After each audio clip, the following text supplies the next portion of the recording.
หมอลาวคนหนึ่งออกมาโต้เดือดประชาชนคนลาวมักข้ามไปปีนป่วยอยู่ที่ฝั่งไทยและกล่าวหาว่าห้องหมอลาวบ่มีเครื่องไม้เครื่องมือที่ทันสมัยกราบทักทายสบายดี FC ทุกท่าน FC ทุกคนมาพ่อกันในคลิปนี้เป็นเรื่องราวเกี่ยวกับโรงพยาบาลหรือว่าห้องหมอลาวเฮาก็ฮู้จักกันดีถ้าคนมีเงินมีคำแม้กระทั่งคนทุกข์คนยากแต่ถ้าว่าเรียบอยู่ตามชายแดนลาวไทยก็มักจะข้ามไปใช้บริการโรงพยาบาลไทยดีกว่า1อันนี้ข้อคิดเห็นตามที่คนที่เคยไปใช้บริการ1การบริการว่องไวทันใจได้มาตรฐานและก็เป็นมิตรเว้าจาสุภาพลูกค้าคือพระเจ้าจ่ายเงินอยู่บ้องจ่ายเงินแล้วบ่มีการเก็บน้อยเก็บใหญ่ลักเก็บหั่นเก็บนี่อีกตืมซึ่งมันแตกต่างจากห้องหมอลาวบางแห่งเด้อห้องหมอลาวบางแห่งข้าพเจ้าก็เคยเจอคือกันจ่ายอยู่ห้องจ่ายเงินอยู่กลางเงินแล้วพาเมียไปกวดท้องห้องม่องกวดท้องจับปื้มติดตามเฮาไปอยู่ในห้องน้อยเสียตืม10,000 20,000เพื่อการกวดลัดคิวแนวนั่นแหละแนวนี้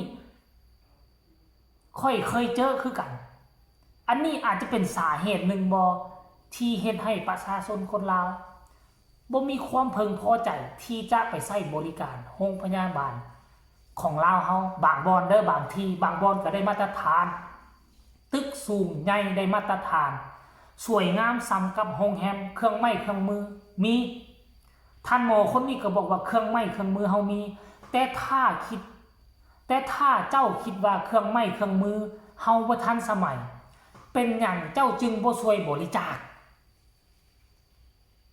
เป็นหยังเจ้าจึงบ่พากันสมทบบริจาคซื้อเครื่องไม้เครื่องมือมาใส่ห้องหมอแน่ถ้าอยากใช้บริการห้องหมอที่มันทันสมัยมีเครื่องไม้เครื่องมือทันสากลอันนี้ท่านหมอว่าได้เป็นหยังจึงพากันมักแต่ไปช่วยเหลือวัดวาทำบุญน้ำวัดน้ำวามันได้หยังละว่าน่ะทำบุญน้ำวัดน้ำวามันบ่ได้หยังคนที่ช่วยเหลือเจ้าให้เจ้ารอดจากความตุยได้ก็คือห้องหมอหมอเป็นผู้รักษาแล้วว่าหมอเป็นผู้ปินปัวและบัดดีแล้วหอบเงินไปช่วยเหลือวัดช่วยเหลือว่าแล้วว่าวัดว่ามันให้หยังเจ้าได้เราบอกว่าเราเว้าได้นี่แต่บ่หมายความว่าจะบ่ให้เฮาไปช่วยเหลือวัดหรือว่าการทำบุญนี่มันดีเราก็ว่าแต่เป็นหยังต้องไปทำบุญอยู่วัดเอาเงินไปถวายวัดเป็น100 ล้านพันล้านก็มีเป็น10 20ล้านก็มีเป็น100 ล้านมีแต่เป็นอย่างคือเอาเงิน100 ล้านมาทำบุญจะในโรงพยาบาลเนี่ยเพื่อจะเอาไปซื้อเครื่องใช้เครื่องสอยให้มันทันสมัยว่าซั่นเด้รายละเอียดให้ทุกคนไปฟังจากปากเราก่อนแล้วจึงมาพ้อกันในช่วงต่อไปป่วยจมให้ห้องหมอลาวเขาว่าห้องหมอลาวเขาเนี่ยเครื่องมือโบทันสมัยไปปัวอยู่ไทยดีกว่าเครื่องมือเขาเจ้าทันสมัยนู่นนั่นนี่เนาะอันนี้บ่ได้หมายความว่าเป็นหมดทุกคนเหมารวมทุกคนเดิมมีบางคนเนาะที่มักเว้าให้ห้องหมอลาวเขาเนาะว่าเครื่องมือโบทันสมัยจังซันจังซิเนาะแล้ววันนี้เขาชิมาเว้าให้ฟังเด้อถ้าหากเขาฮู้ว่าเครื่องมืออยู่ในห้องหมอลาวเขาโบทันสมัยนี่นะเวลาที่เขาเฮ็ดบุญเนี่ยเขาอย่าไปเฮ็ดบุญอยู่วัดเพียงอย่างเดียวให้เขาเฮ็ดบุญอยู่ในห้องหมอแน่เวลาไปวัดไปวาเนี่ยไปถวายเงินให้พระให้ครูบาอาจารย์สร้างวัดสร้างวาเป็น10 20 ล้านเป็น100 ล้านเขายังเฮ็ดได้แต่ไม่ได้หมายความว่าไปเฮ็ดวัดเฮ็ดวาอารามเนี่ยบ่ดีนะมันดีเพราะว่ามันเป็นที่พึ่งทางใจแล้วก็เป็นสิ่งหนึ่งที่ช่วยเฮ็ดให้เขาเนี่ยสบายจิตสบายใจแล้วก็ได้นับถือกราบไหว้ครูบาอาจารย์อยู่วัดนับถือทางพระพุทธศาสนาของลาวเขานี่แหละเพราะว่าเขาเป็นศาสนาพุทธเด้แต่ให้เขาคิดว่าเวลาเขาป่วยเขาบ่ได้ไปนอนอยู่วัดเขาไปนอนอยู่ห้องหมอดังนั้นเวลาเขาไปเฮ็ดบุญเนี่ยให้เขาเอาเงินไปสมทบทุนเพิ่นไปบริจาคให้เพิ่นไปซื้อเครื่องมือมาไว้เวลาเขาป่วยเขาเจ็บเนี่ยเขาจึงได้ไปได้นำใช้เครื่องมือที่ทันสมัยหรือว่าคนทั่วประเทศเราเนี่ยเวลาเขาเจ้าเจ็บเขาเจ้าป่วยเขาเจ้ามาใช้บริการอยู่ในห้องหมอเครื่องมือที่เขาเอาเงินไปสมทบนะเพิ่นซื้อมาทุกคนได้มาปิ่นปัวก็ถือว่าเขาได้บุญแล้วเนาะอย่าจมหลายถ้าว่าเขาจมหลายนะเจ้าบ่ช่วยอย่างใดเลยมันก็บ่เป็นการดีฉะนั้นเขากะสมทบทุนให้เพิ่นแน่บ่แม่นว่าจะไปสมทบทุนอยู่แต่วัดเวลาจะตายแล้วแม่นไปปัวอยู่ห้องหมอบัดปัวดีแล้วไปแก้บุญแก้บาปอยู่วัดอันนี้คิดผิดที่สุดเลยวัดบ่ได้ปัวเจ้า ท่านหมอเป็นคนปิ่นปัวนะแล้วก็สิ่งศักดิ์สิทธิ์ที่เจ้าว่าสิ่งศักดิ์สิทธิ์คุ้มครองนะสิ่งศักดิ์สิทธิ์ไม่ได้คุ้มครองเลยแพทย์หมอ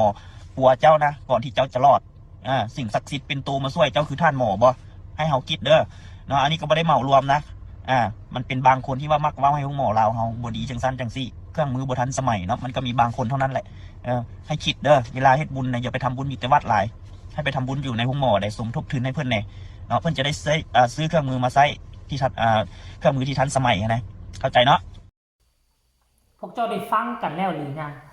สิ่งที่เราเว้ามันก็มีเหตุผลยามใดเนาะวิทยาศาสตร์ก็คัดกันกับ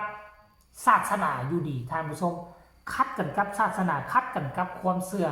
วิทยาศาสตร์นี่เขาจะมีข้อมูลหลักฐานมาอ้างอิงกันแต่บัดนี้เรื่องศาสนานี่นะเรื่องวันเรื่องวามันติดพันกับชีวิตการเป็นอยู่ของประชาชนคนลาวอยู่แล้วมันเป็นที่เพิงทางใจแมนยูสิ่งที่เจ้าเว้าว่าเวลาจะตุยแล่นหาห้องพยาบาลเวลาดีหอบเงินไปให้วัดให้วาสร้างนั่นแหละสร้างนี่บ่คิดได้บ่ว่าซั่นแต่อย่าลืมว่าวิทยาศาสตร์ก็บ่สามารถปิ่นปัวโลกบางโลกได้มันต้องอาศัยสิ่งศรัทธาในจิตใจถ้าเฮากราบเฮาไหว้เฮาสบายใจโรคภัยไข้เจ็บใดๆมันก็สามารถหายได้ก็มีบางโรคเพราะฉะนั้นแล้วสิ่งที่เจ้าเว้ามันก็บ่ผิดแต่ว่าสิ่งที่ประชาชนคนลาวเฮาไปช่วยเหลือวัดว่าอารามมันก็บ่ผิดมันขึ้นกับความพึงพอใจในเมื่อเขาไปใช้บริการโรงพยาบาลของเจ้าแล้วเขาบ่มีความพึงพอใจแพทย์หมอเว้าจาบ่สุภาพยาอยู่ในห้องหมอแพงกว่าอยู่ข้างนอก2-3 เท่าเพราะฉะนั้นแล้วเขาไปม่องใดเขาสบายใจเขาก็ต้องไปม่องนั่นเจ้าเป็นหมอก็เช่นเดียวกันเจ้าไปกินข้าวห้านนี่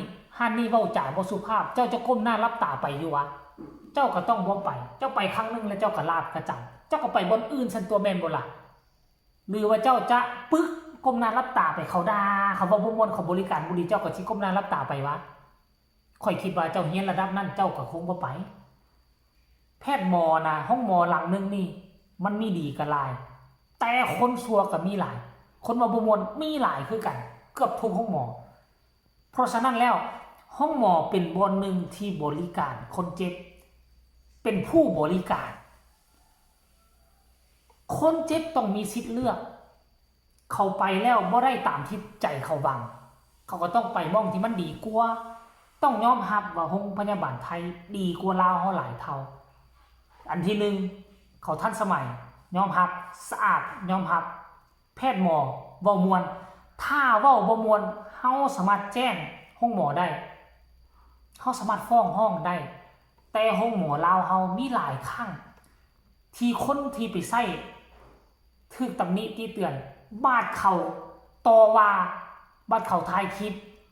สัมผัสว่าออกมาปกป้องกันบอกว่าคนเจ็บผิดแพทย์หมอ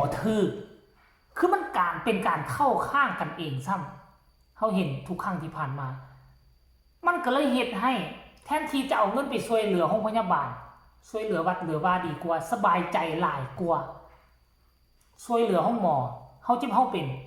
บ่แม่นว่าเขาสิเป็นปัวฟรีได้เสียเงินคือเก่าเนาะอันนี้ตอบคืนทันหมอเด้อคลิปนี้ก็ฝากฝังไว้ซ้ำนี่แหละบ่เว้ายาวฝากทุกคนกดไลค์กดแชร์กดติดตามเพื่อจะพลาดในคลิปต่อไปที่สำคัญจะกดข้ามโฆษณาพบกันใหม่ในคลิปหน้าสำหรับคลิปนี้สบายดี